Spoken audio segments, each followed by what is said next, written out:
All right, House of Payne fans, we're going to be talking about last night's episode, Season 11, Episode 12, Going to the Chapel and Not Getting Married. Now, this episode, I feel like House of Payne, and it wasn't like horrible, even though I am giving this episode a 4 out of 10. It didn't really do much that we haven't seen before. I mean, it was a formulaic like 20-minute episode of Tyler Perry TV.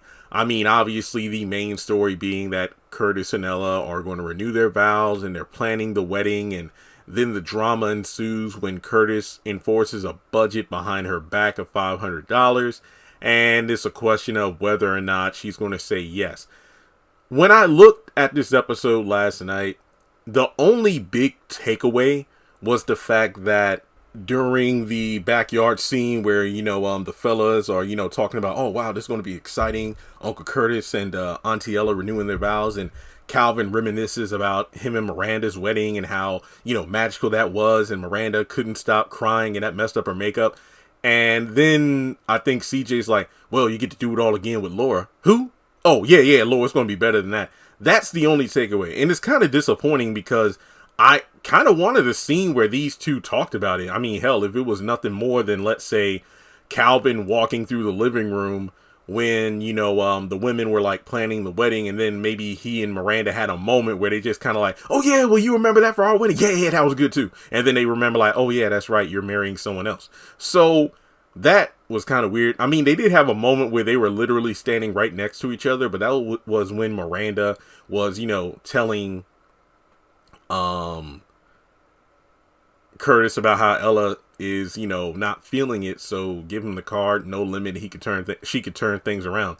So yeah, this episode, once it got started, you knew how it was going to finish up, and to be honest, yeah, Curtis' biggest sin was doing something behind Ella's back, but ironically enough, when I did the trailer breakdown for this upcoming episode, I mentioned, like, hey, yeah, I remember a few months ago, there was, like, this story of a couple that got married for, like, $500. Ironically enough, that news story just popped up again on my Facebook news feed, and yeah, this was back in April when a couple out in Los Angeles, where the average cost of a wedding is $30,000, these two budgeted a $500 wedding, $47 dress, and all this other stuff. And it was amazing. It went viral. Now, obviously, 40th anniversary, yeah, I can understand Ella not wanting a $500 budget. But at the same time, the beginning of the episode showcased how ridiculous it was getting. I mean, Miranda was like, oh, we can do 40 doves being released, each dove representing 1 year of your marriage. And even Curtis like, baby, this sounds wasteful. I mean, you're talking about an ice sculpture of us holding hands, and it gets to the point where they call him out for being a penny pincher. And I know that Curtis eventually says, baby, how about this, nothing's off limits, let's do it up big. And then as soon as Ella leaves, he hands Miranda the credit card and then says $500. Yeah, that was foul.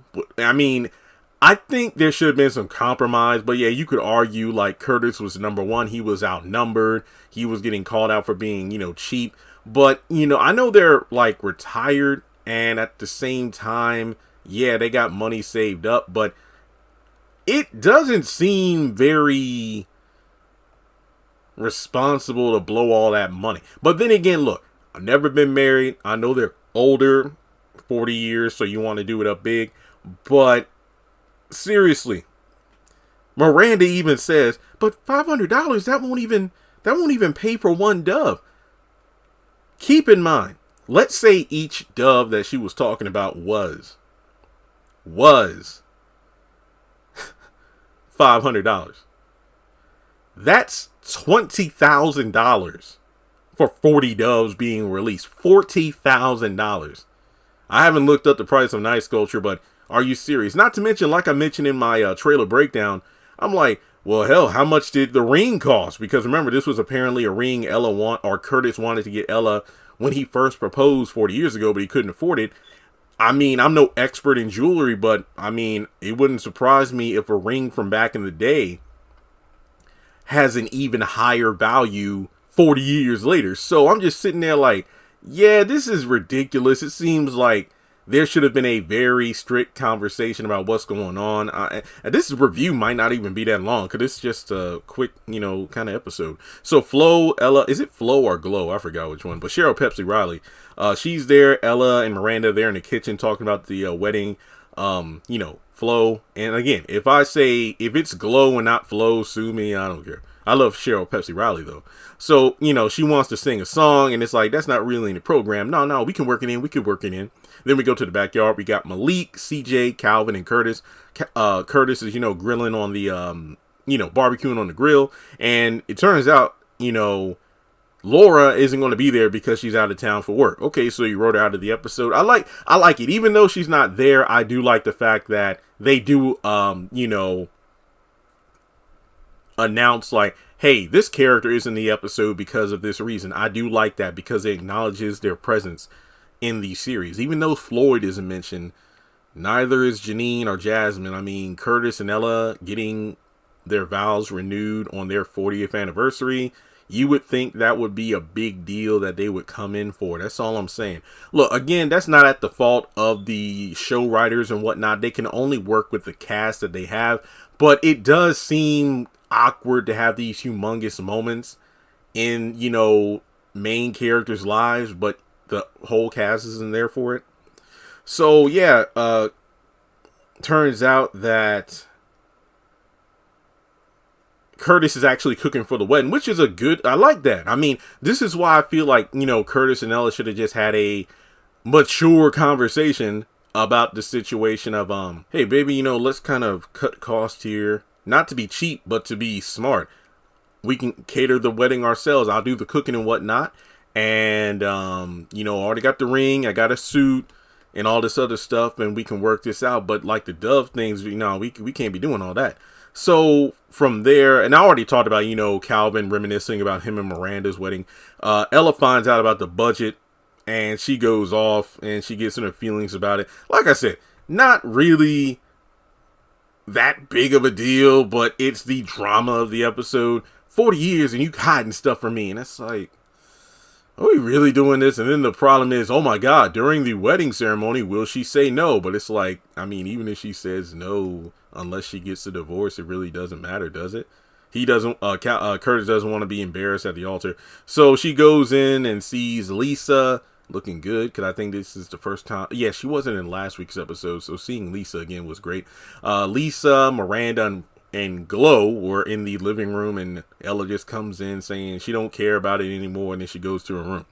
So from there, Miranda goes outside, and like I said, already talked about it. She says, look, if you want me to try to fix this and get Miss Payne to say yes, give me the card, no limit, and I'll make it happen. And Curtis begrudgingly does so. Then the special day arrives, and Ella looks great in her dress. She's got her shoes and whatnot, and Miranda tries to vouch for Mr. Payne, like, look, he loves you very much. Keep in mind, she doesn't say that, oh, he did change his mind and he made this a magical day. But she does say, I wish you had your I wish I had your resilience, basically kind of hinting at, if I had the same, level of resilience as you, maybe I wouldn't have gotten a divorce. Again, it wasn't said, but that's what I interpreted from the line, which again is why we could have used a Calvin and Miranda scene during this episode, but we didn't have it. So Miranda goes outside, Glow sings, To God Be the Glory. Look, we know Cheryl Pepsi Riley got some pipes and she can sing, but it was more for comedic purposes of her not being able to hit certain notes. Everybody's sitting out there. Curtis is nervous because Ella should have been out there by now. Ella does come back out there and sees everything. That's the one thing that kind of had me going, this is kind of dumb, because I didn't really see Ella give a reaction to the backyard. All she said was like, I told you to move this lawnmower, and that was it. But I mean, with Curtis giving Miranda the card and everything looking pretty damn good, I thought Ella would be like, man, I told you to move this lawnmower. I bet I want to get back here and it's going to look like, oh, Curtis, you changed your mind? We didn't get any of that. All we got was Curtis saying yes to, yes, 1,000 times yes. And Ella like, well, it's been 40 years. I just pray this another 40 more. And that was it. The episode really didn't have a good ending, in my opinion. That's why I give it like a 4. Like I said, it could have definitely used a Calvin and Miranda moment. I bet if Lance Gross actually wrote the episode, they probably would have started doing it in the, I don't know, the garage or something like that. Because every time Lance is, behind the helm writing an episode, he makes out with somebody. If it ain't Miranda, it was that realtor Victoria. So I don't know. But yeah, this episode just didn't do it for me. It wasn't terrible, but it felt disappointing. Yeah, it felt disappointing. Like it was some random drama that was drummed up for no reason. And then we really didn't get a payoff for it. I mean, usually, because I was thinking, oh yeah, when they both agree to renew their vows, maybe we'll get like a 1 or 2 minute stinger at the end of the episode while the credits roll. And it kind of tells us like, why Ella said yes. And, she did love everything. But we didn't see any doves or an ice sculpture, and the backyard looked nice, but like I said, Ella didn't react to it. She just kind of showed up, and that was it. So that's why I give this episode a 4 out of 10. Let me know your thoughts in the comments section below. And also, can we go back to when Ella found out about the budget, and then she went off like, Curtis, this was your idea. You got the ring. You're the one who got down on one knee, and you couldn't even get back up without help. And I'm like, well, I mean, I know it's y'all's wedding vow renewal, but like you said, it was his idea. That's not to say Ella couldn't be a part of planning it, but it just felt like she was doing a majority of the planning, and it was really expensive. Hell, even CJ kind of jumped in just saying, well, to be fair, Auntie Ella, it isn't a full-on wedding. It is just, a renewal of the vows. I mean, it doesn't mean it's not important, but you don't have to go all out. So it just felt like Ella, instead of being willing to compromise, I mean, it was kind of a mixed bag. You had Curtis shooting down every idea, but to be fair, that's because Miranda and Ella were planning it like it was the, I don't know, Harry and what's her face over in England, like it was like the royal wedding or some shit. And then on the other hand, you had Ella and Miranda who weren't being reasonable. Like there should have been a set budget in place of, look, here, $3,000. What can we do with this? Because like I said, we don't know how much Curtis paid for that damn ring. And then on top of that, like I said, when he did change his mind about the wedding being, fine, Miranda, do what you want, we didn't really see that. I mean, sure, we saw a very well decorated backyard, but hell, even Curtis didn't even get Ella's pastor. She was shocked to see it was just glow up there. So, like I said, they really should have planned this out together and reasonably. That's all I'm saying. So, yeah, that's all I have for this episode review. Let me know your thoughts in the comments section below. Follow me on social media. Links are in the description. Like and subscribe, and I'll catch y'all later.